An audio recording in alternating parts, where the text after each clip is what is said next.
오늘 이 시간 우리에게 주시는 하나님의 말씀은 신약성경 요한복음 7장 37절에서 52절까지의 말씀입니다. 신약성경 156페이지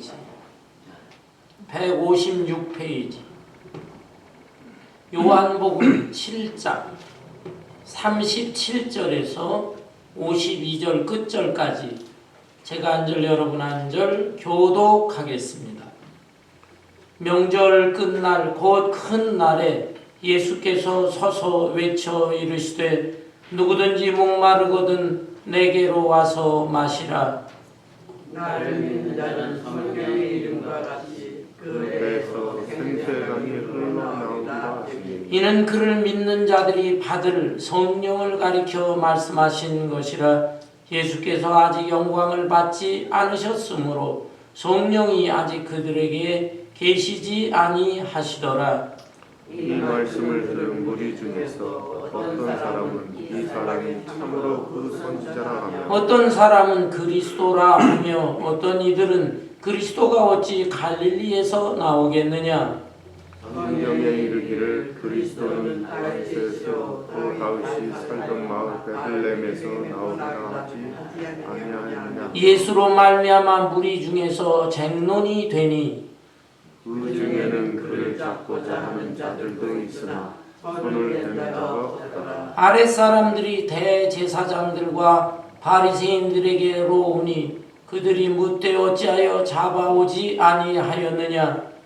아랫사람들이 대답하되 그 사람이 말하는 것처럼 말하는 사람은 이때까지 없었나이다 하니 바리새인들이 대답하되 너희도 미혹되었느냐. 당국자들이나 바리새인 중에 그를 믿는 자가 있느냐. 율법을 알지 못하는 이 무리는 저주를 받은 자로다. 그 중에 한 사람 곧 전에 예수와 왔던 니고데모가 그들에게 말하되 우리 율법은 사람의 말을 듣고 그 행한 것을 알기 전에 심판하느냐. 그들이 대답하이르되 너도 갈릴리에서 왔느냐. 찾아보라 갈릴리에서는 선지자가 나지 못하느니라 하였다. 오늘날 현대를 가리켜서 흔히 지식 폭발의 시대다라고 말을 합니다. 사람들이 두뇌를 개발시켜서 이 세상은 엄청나게 놀라운 발전을 했습니다. 아마 100여 년 전에 살던 사람들이 지금의 모습을 본다면 자기들이 상상하는 것과도 비교할 수 없는 놀라운 발전을 했노라라고 감탄을 할 것입니다. 특별히 컴퓨터와 인터넷, 요즘은 AI, 인공지능이지요. 이런 과학 기제들을 통해서 엄청난 문명을 발전시키고 있습니다.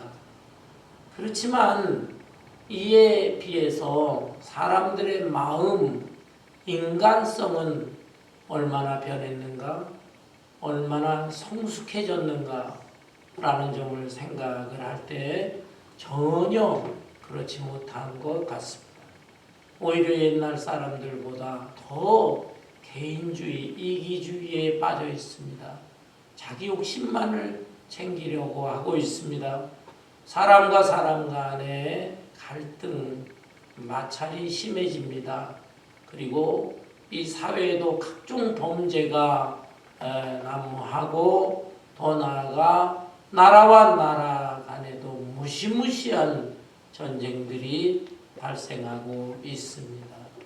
여러분, 이러한 시대에 어떻게 하면 사람들의 마음이 새로워지고 그리고 사람들의 마음 속에 기쁨과 행복이 가득하면서 이 세상도 아름다운 세상, 평화로운 세상이 만들어질 수 있겠습니까?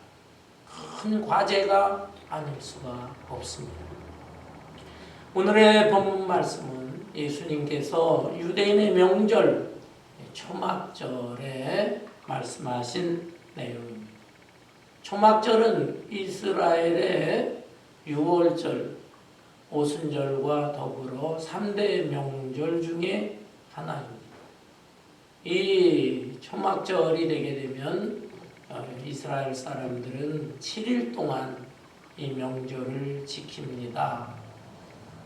명절 첫날부터 제사장들은 예루살렘 성전에서 금 항아리를 하나씩 가지고 나옵니다. 그래서 예루살렘 성전 근교에 있는 실로암목까지 가서 매일 아침 그 금 항아리 단지에 물을 담아서 다시 성전으로 돌아옵니다. 성전에 돌아와서는 제단을 한 바퀴씩 돌면서 물을 붓는 것이죠. 첫째 날, 둘째 날, 셋째 날 계속적으로. 그리고 마지막 날에는 특별히 7일째 마지막 날에는 제단을 7바퀴를 돌고 그리고 물을 쏟는 것입니다. 이러한 의식은 그 옛날 이스라엘 백성들이 출애굽에서 광야 40년을 생활할 때 물이 없어서 목마름의 고통을 받았잖아요. 그때마다 하나님께서 지도자 모세를 통하여 반석을 치게 하고 그 반석에서 구원의 샘물이 솟아올랐던 것, 그것을 기념하면서 감사한 마음으로 이 일식을 행하게 하는 것입니다. 그런데 예수님은 바로 그 초막절 명절의 마지막 날, 명절의 마지막 날을 큰 날이라고도 하는데 바로 그날 제사장들이 그 금항아리의 물을 제단에 쏟는 그 의식을 바라보면서 오늘 이 말씀을 하신 것입니다. 본문 말씀을 볼까요? 본문의 37절에 보면 명절 끝날 곧 큰 날에 예수께서 서서 외쳐 이르시되 누구든지 목마르거든 내게로 와서 마시라. 나를 믿는 자는 성경의 이름과 같이 그 배에서 생수의 강이 흘러나오리라. 바로 초막절의 마지막 날 그 큰 행사를 하는 것을 지켜보면서 예수님이 말씀하신 것입니다. 그 물을 붓는 의식 그 자체가 중요한 것이 아니다. 그 의식의 의미가 무엇인가? 그리고 그 의식의 그 주인공이 누군가를 깨달아야 된다. 바로 그 물 생수의 근원은 예수님 자신이다 하는 것이죠. 그래서 누구든지 목이 마르거든 내게로 와서 마시라. 그 배에서 생수의 강이 흘러나리라 말씀하신 것입니다. 여러분, 그런데 여기에서 이 유대인들의 의식 구조를 살펴볼 필요가 있어요. 유대인들은 사람의 머리라고 하는 것은 이성적으로 생각하는 곳이다 이렇게 여겼습니다. 그리고 또 가슴은 어떤 곳이냐? 가슴은 감성적으로 느끼는 곳이다. 그렇다면 배는 무엇인가? 이 배는 좀 더 깊은 곳, 감성적으로 희로애락을 깊이 느낄 뿐만이 아니라 열정과 의지력 이런 것까지도 솟아나게 하는 곳, 그것이 배다라고 생각을 하고 있습니다. 지금도. 따라서 예수님의 이 말씀, 배에서 생수의 강이 흘러넘치리라 라고 하는 것은 마음속 깊은 곳으로부터 기쁨과 행복감과 평안함과 감사와 감격 그리고 의지와 열정 이런 것들이 배속다 팍 솟아난다. 그것을 말씀하는 것입니다. 그런데 어떤 사람들이 그러하냐 하면은 목마른 자, 갈증을 느끼는 자, 권태로움을 느끼는 자 이런 사람들이 내게로 올 때 예수님께로 나올 때, 그리고 예수님과 교제를 하게 될 때, 그 마음에 생수의 강이 흘러 넘치리라 라고 말씀하신 것입니다. 여러분, 여기에서 생수의 강은 무엇이라고 했습니까? 이 39절에 보면은 이는 그를 믿는 자들이 받을 성령을 가리켜 말씀하시는 것이라. 예수께서 아직 영광을 받지 아니하셨으므로 성령이 아직 그들에게 계시지 아니하시더라. 이 생수는 성령이다 라고 말씀하셨어요. 그러면서 아직 그들은 성령을 받지 못했다. 그들 가운데 성령이 계시지 아니했다라고 설명되어져 있습니다. 여러분, 성령은 태초부터 계셨어요. 삼위일체 하나님. 그리고 구약시대에도 또 성령은 존재하시고 어떤 특정한 사람들에게 성령이 임하시기도 했습니다. 그런데 왜 예수님은 이렇게 그들 가운데 성령이 계시지 않았다고 말씀하셨을까요?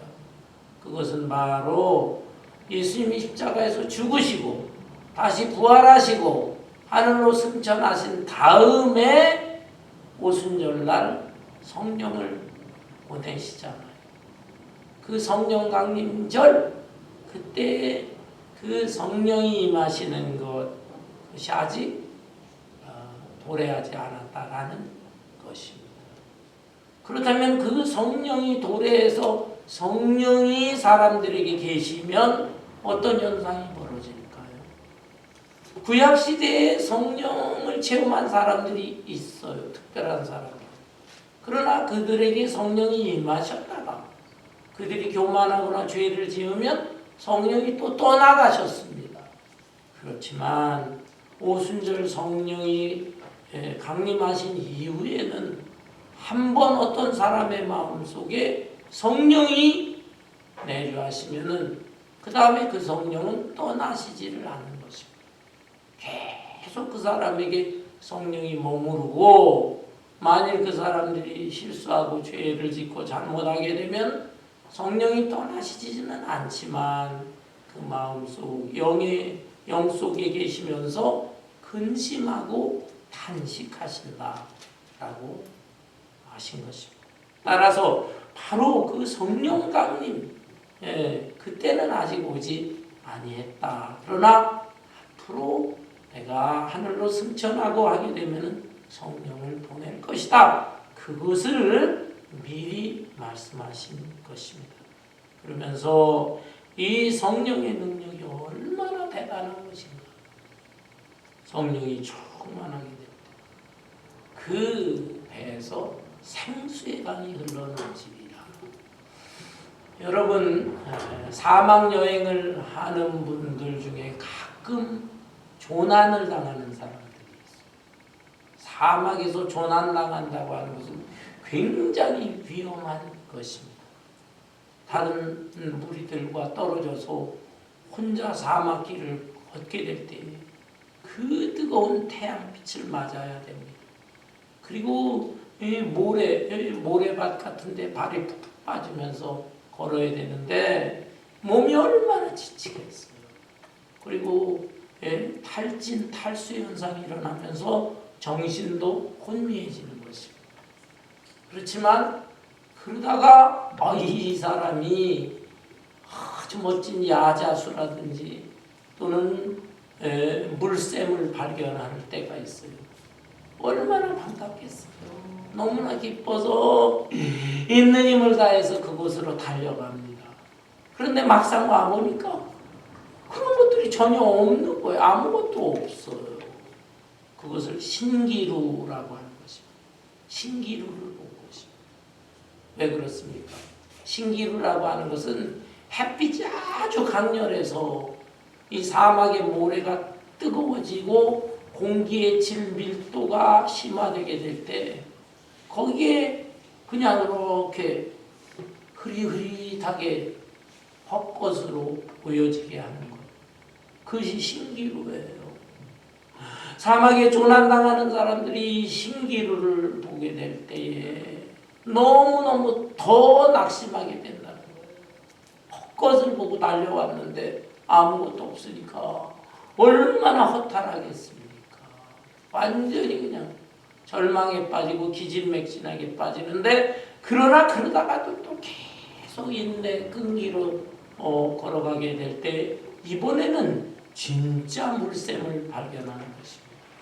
그 물샘이 무엇입니까? 오아시스라는 것이죠.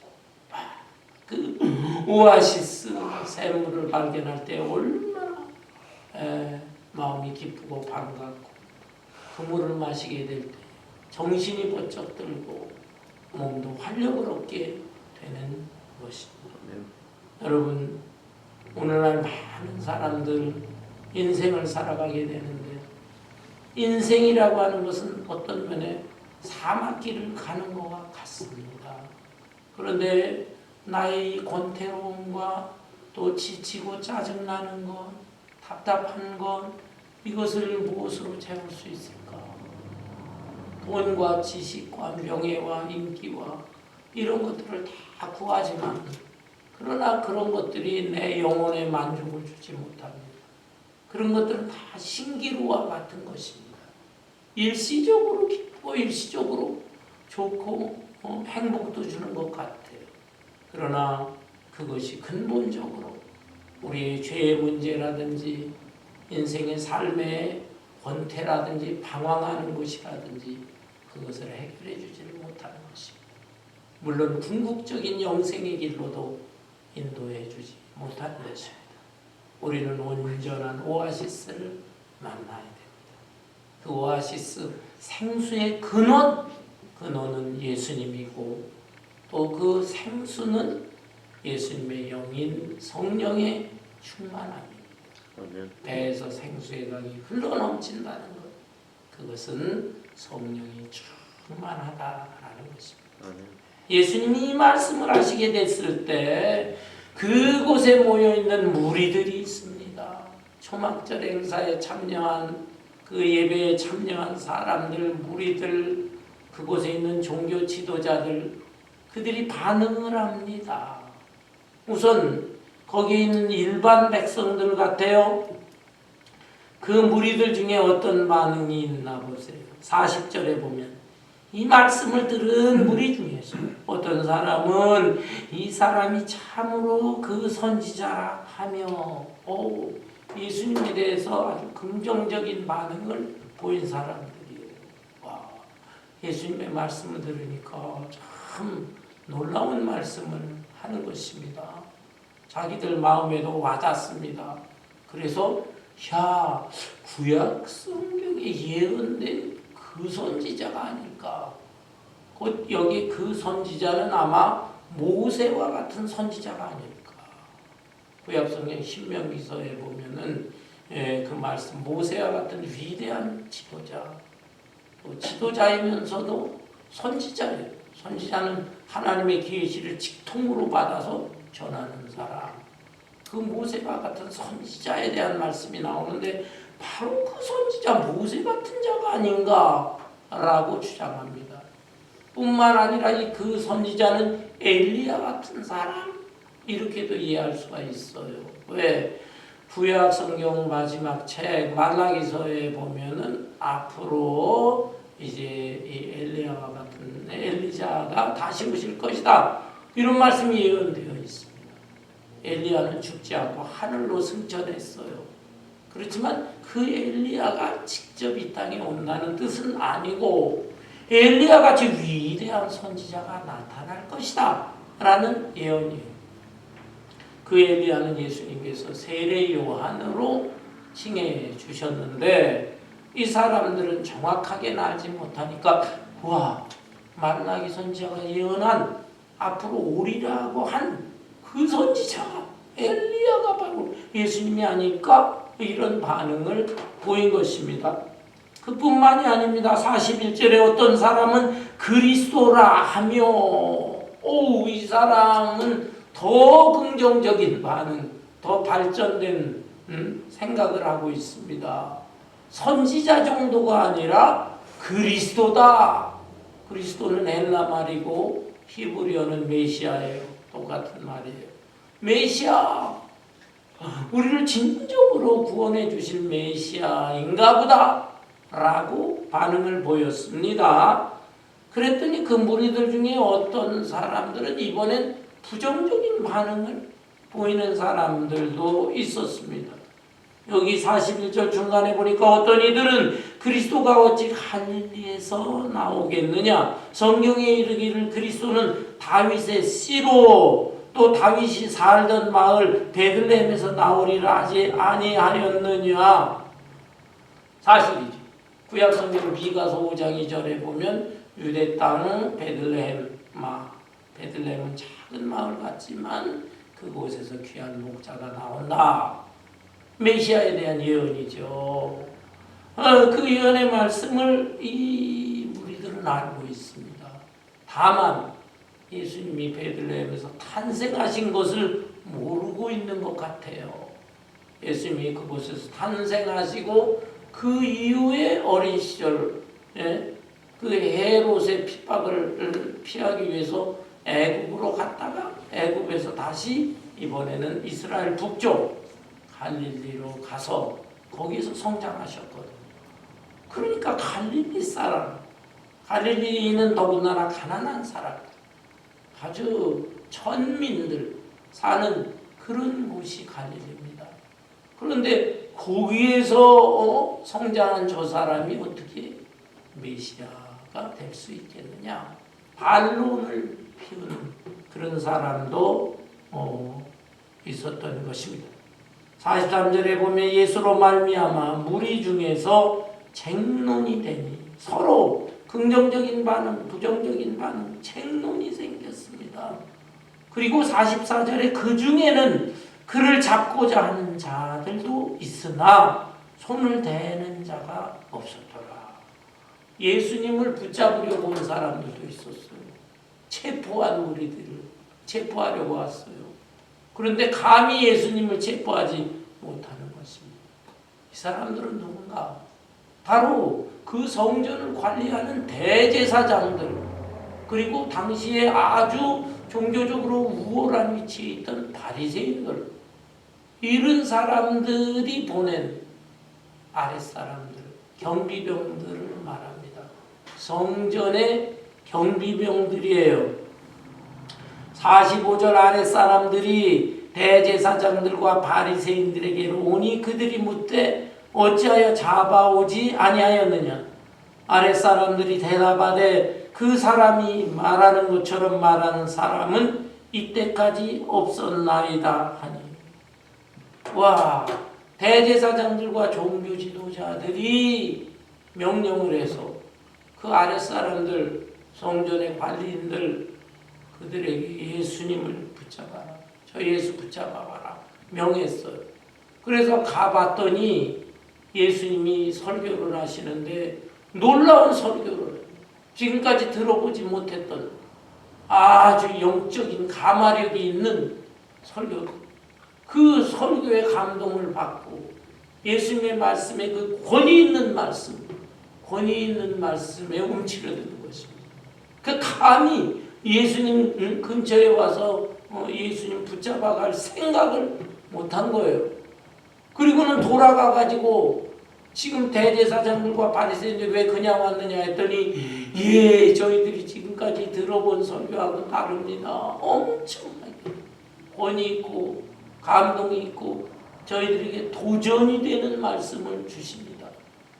라고 보고를 했어요. 그랬더니 이 말을 듣고 얼마나 화가 나겠습니까?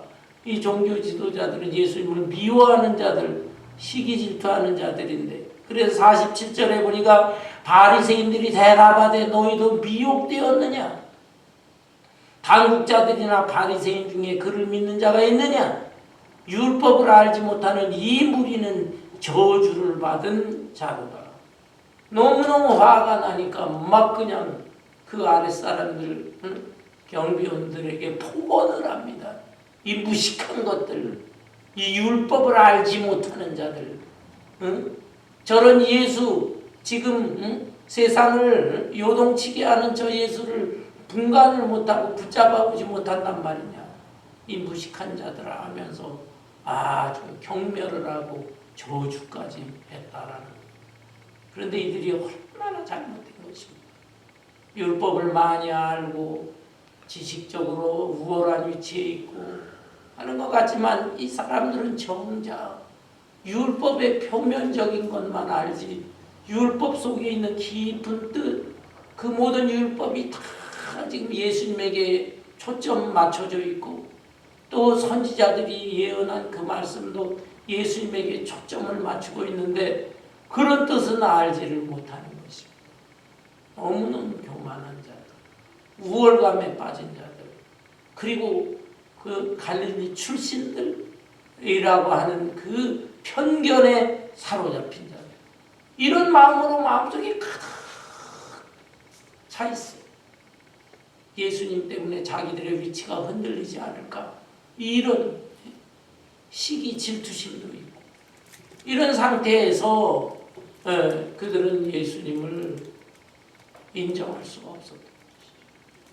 그리고 자기 자신들의 마음속에 지금 무엇이 부족한가, 무엇이 문제 있는가, 그것조차도 깨닫지를 못하고, 그래서 예수님을 정말 생수의 근원이 되는 분으로 받아들이지를 못했다라는 것이에요. 여러분, 구약성경 사사기 15장에 보면 그 이스라엘의 놀라운 사사, 천하장사 삼손에 대한 얘기가 나옵니다. 삼손이요, 나귀 턱뼈 하나를 가지고 무려 블레셋 이방 족속, 블레셋 족속 1000명을 갖다 물리쳐 쓰러뜨렸습니다. 어마어마한 사람이 아닐 수가 없어요. 그 턱뼈 하나를 가지고 1000명을 다 죽였어요. 그런데 그런 일을 행하고 나서 이 삼손은 허덕거립니다. 너무너무 힘들고 목마름의 갈증을 느끼는 거예요. 그래서 하나님 앞에 부르짖습니다. 하나님, 제가 견딜 수가 없습니다. 저한테 물을 주세요. 물을 주세요. 그래서 하나님께서 이 삼손의 간절한 부르짖음을 보고 불쌍히 여겨서 오목한 곳에서 샘물이 터지게 합니다. 그 삼손이 그 샘물을 마시고 정신이 들고 다시 기운을 내서 남은 사사의 사명을 감당하는 것을 볼 수가 있어요. 그 장소를 무엇이라고 부르냐 하면은 엔학고레라고 부릅니다. 엔학. 엔이라고 하는 것은 히브리어로 우물이요. 학고레, 부르짖는 자. 부르짖는 자의 샘물이다. 그런 뜻이죠. 여러분, 어떤 사람들이 생수를 얻을 수가 있겠습니까? 하나님 앞에 부르짖어야 되는 것이죠. 본문에 나오는 이 바리새인이나 대제사장들이나 이런 사람들은 그냥 자기가 가진 지식과 명예 이런 것들로 채워져 있어. 그러면서 진정 자기의 영혼 속에 무엇이 갈급할지 그것조차를 못 느끼면서 살아가고 있는 불쌍한 인간들이 아닐 수가 없습니다. 자기 자신의 교만과 우월감과 이런 것을 다 내려놓고 그 내면을 바라보면서 내가 가지고 있는 이 껍데기 허울 이런 것들이 내 영혼을 진정 만족시키지를 못하고 있다. 이걸 깨닫고 하나님 앞에 낮은 자세로 겸손하게 엎드러져서 정녕 부르짖고 부르짖을 때 하나님께서는 그 생수가 넘치는 축복을 베풀어 주시는 것입니다. 삼손의 경우 얼마든지 그는 교만할 수가 있어요. 기고만장할 수 있어요. 아니 일반 다른 칼이나 활이나 무슨 창이나 그런 무기도 아니고 턱뼈 하나를 가지고 1000명을 물리치고 이스라엘 백성들을 보호했는데 내가 얼마나 대단한 사람이냐 라고 외칠 수도 있었지만 그러나 자기 자신의 연약함을 알았어요. 저는 너무너무 부족합니다. 너무너무 힘이 듭니다. 하나님이여 나를 도와주시오. 하나님이 샘물을 주시지 않으면 저는 결코 일어날 수 없습니다. 활동할 수 없습니다. 여러분, 우리에게도 이 간절한 부르짖음이 있을 때 엔합고래 부르짖는 자의 샘, 하나님께서 구원의 샘물, 생수가 넘치는 샘물을 주실 줄로 믿습니다. 여기 이제 이 본문에 나오는 대제사장들과 바리새인들이 이렇게 아랫사람들을 막 책망하고 자기네들의 그 우월감을 내세우고 과시하고 하게 되는데, 그 무리들 동료 중에 한 사람이 등장합니다. 그 동료가 누구냐면은 니고데모. 여기 본문에 보게 되면은 본문 50절에 그 중에 한 사람, 그 전에 예수께 왔던 니고데모가 그들에게 말하되 우리 율법은 사람의 말을 듣고 그 행한 것을 알기 전에 심판하느냐. 니고데모가 나서면서 이 사람이 예수님을 옹호하는 듯한 그런 발언을 합니다. 여러분, 니고데모는 성경에 3번 등장합니다. 요한복음에만 등장합니다. 첫 번째 등장이 뭐예요? 요한복음 3장에 보면 이 니고데모는 바리새인이면서 산헤드린 공회원이에요. 그러니까 대단한 사람. 산헤드린 공회원이라는 것은 71명으로 구성된 이스라엘의 입법 종교 최고기관이다. 오늘날의 국회의원 정도의 그 수준에 있는 사람인데, 그러나 이 사람은 지성인이지만 마음속에 뭔가 갈급함이 있었어요. 그래서 진리라고 하는 게 참 무엇인가. 자기가 율법을 많이 알지만 그러나 율법의 그 본뜻은 무엇인가. 그거에 대한 그 궁금함과 갈증이 있었습니다.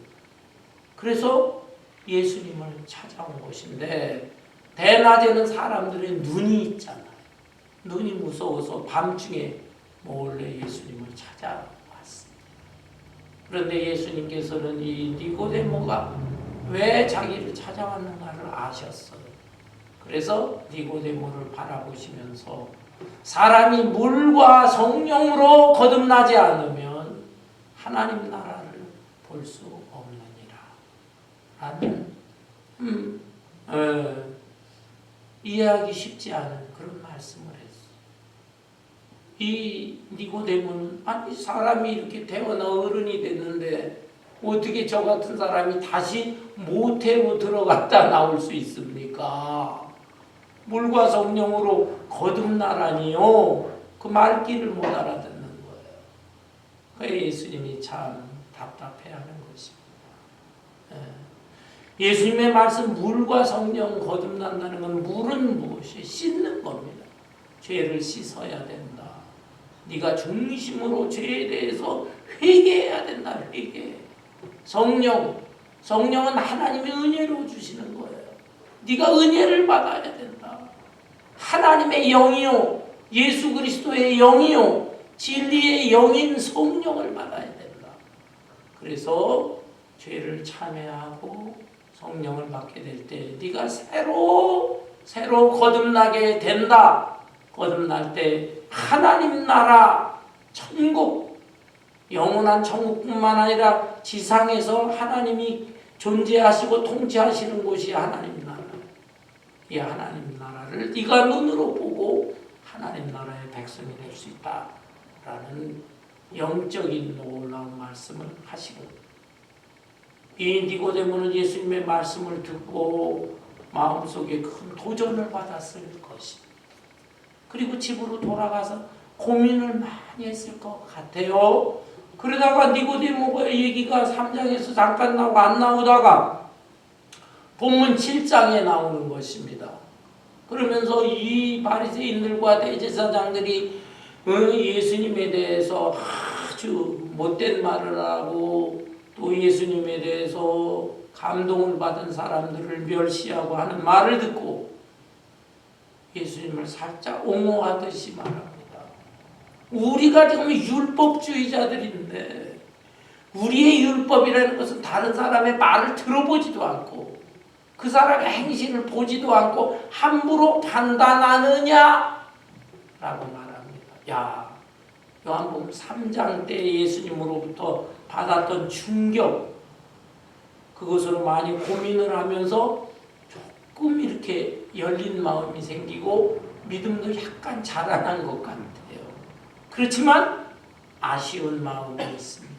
왜 아쉽습니까? 이러한 니고데모의 말에 대해서 52절에 보니까 그들이 대답하여 이르되 너도 갈릴리에서 왔느냐? 찾아보라.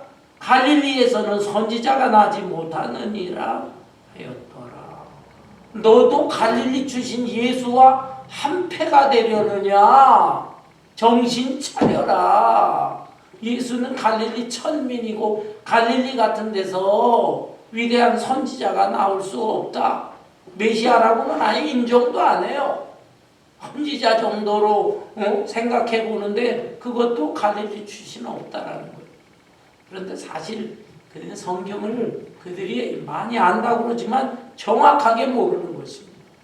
구약시대 요나라든지 이런 사람들이 갈릴리 출신이에요. 또 그 외에 다른 선지자들도 아마도 확실하진 않지만 호세아라든지 아모스라든지 그런 사람들이 그쪽 출신이 아닐까 그렇게 여겨지기도 할 것입니다. 어떻든 이들이 막 윽박지르면서 니고데모를 야단치니까 니고데모는 주춤하고 주눅이 들어 쑥 들어가고 막 더 이상 예수님에 대해서 강변을 하지 못하는 것이죠. 좀 아쉬운 면이 나타나 있습니다. 그러다가 요한복음 19장에 보면 니고데모가 다시 한번 등장합니다. 요한복음 19장에는 예수님께서 십자가에 못 박혀 죽으신 사건이 기록되어 있습니다.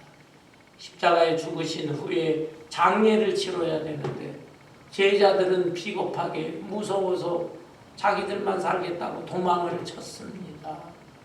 누군가는 이 장례를 빨리 치러야 되는데 오후 3시경에 돌아가셨는데 오후 6시 저녁부터는 안식일이 시작됩니다.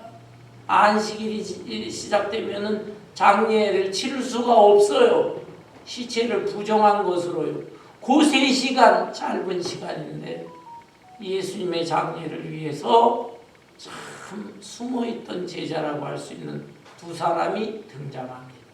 그 사람이 누군가요? 한 사람은 아리마대 요셉이고 또 한 사람은 니고데모. 아리마대 요셉도 공회원 출신이에요. 니고데모도. 그런데 이 사람들이 평소에 마음속으로 예수님을 흠모했던 것 같습니다. 그리하여 빌라도 총독으로부터 허락을 받고 부랴부랴 장례를 치릅니다. 아리마대 요셉은 부자니까 자기가 죽으면은 묻힐 그 동굴 무덤이죠. 다른 사람 쓰지 않고 가족들하고도 아직 쉐어하지도 않은 자기 혼자 들어가려고 준비한 새 무덤, 그 무덤을 예수님에게 허락한 거예요. 그리고 니고데모는 유대인의 풍습은 시신에다가 향품을 다 바르게 돼 있는데 아주 고급 향품을 그렇게 풍성하게 준비를 해서 예수님 시신에 발라드리고 장례를 도왔던 것입니다. 그러니까 본문 말씀보다도 더 요한복음 19장에서는 이 니고데모가 내 믿음이 더 성장한 모습을 보여주고 있다라고 할 수 있습니다. 그렇지만 아직은 예수님에 대해서 관심과 흠모는 했을지 모르지만 좀 더 적극적으로 예수님의 제자들이 나중에 오순절 성령 충만함을 받고 그들이 나가서 핍박자들 앞에서 담대하게 복음을 전하고 이러했던 모습을 보여주지는 못했다라고 하는 아쉬움이 있습니다. 여러분, 우리가 가지고 있는 이 생각, 지성인들의 맹점은 무엇입니까? 머리로 알고는 있어요. 그렇지만은 그 마음속 깊은 곳으로부터 흘러넘치는 열정, 그런 것들이 약할 수가 있는 것입니다. 감성적인 사람은 뭔가 알지도 못하면서 이리 뛰고 저리 뛰고 할 수가 있습니다. 우리는 지성과 감성이 밸런스를 잘 맞아야 되는 것이죠. 그러나 그것보다 더 중요한 것은 성령이 충만해서 정말 이성적으로도 확신을 갖고 감성적으로도 뜨거움이 있고 그리하여 배에서부터 생수의 강이 흘러나오지는 그런 열정이 있어야 됩니다. 그 열정이 있을 때 내 자신이 살아날 뿐만 아니라 우리 주변 그리고 이 세상의 메마른 황량한 세상을 변화시킬 수 있는 놀라운 역사가 일어나게 되는 것입니다. 에스겔서 47장에 보면 에스겔 선지자가 환상을 보는데 성전 문지방에서 물이 솟아나는 것을 봅니다. 그리고 그 물이 막 흘러가요. 흘러가다가 시냇물처럼 쫄쫄쫄쫄 흐르다가 그것이 점점 커지면서 강물처럼 막 불어나게 됩니다. 시냇물인 상태, 그 정도의 상태에 있을 때 들어가서 재보니까 물이 발목을 차고 있어요. 그 물이 점점 늘어났을 때 가서 재보니까 자기 무릎을 차고 있어요. 또 물이 점점 늘어나니까 허리에까지 차고 있어요. 그러다 사람이 더 이상 헤엄칠 수 없는 엄청난 물, 그 물이 불어납니다. 그 주변의 좌우에는 각종 나무, 각종 열매들이 맺히고 그리고 그 물이 흐르고 흘러서 사해바다까지 갑니다. 죽은 바다의 물이 그 성전 문지방에서 나온 물이 흐르고 흘러 사해바다로 들어갔을 때 그 물고기들이 다 죽은 바다였지만은 물고기들이 다시 살아나게 되고 그 주변의 나무와 열매들 그것이 또 무성해지고 그 잎사귀들은 사람들을 살리는 약재로도 쓰여졌다.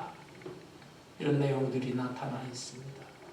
여러분, 내 자신이 정말 배에서 생수의 강이 흘러넘치고 또 우리 교회에서 전하는 이 메시지 말씀 그리고 여러분이 하나의 주님의 증인들이 되어서 여러분이 삶의 현장으로 나갔을 때 거기에서 정말 생수와 같은 성령이 흘러넘침으로 인하여 여러분들을 바라보는 사람들이 도전을 받고 감동을 받고 그래서 그들이 영적으로 갈급해 있는 상태인데 또 방황하고 있는 상태인데 그들이 새 생명을 얻어서 온 우리의 이 하나님의 놀라운 역사가 일어날 수 있는 그 엄청난 역사가 우리 자신과 교회를 통해서 나타날 수 있기를 주님의 이름으로 축원합니다.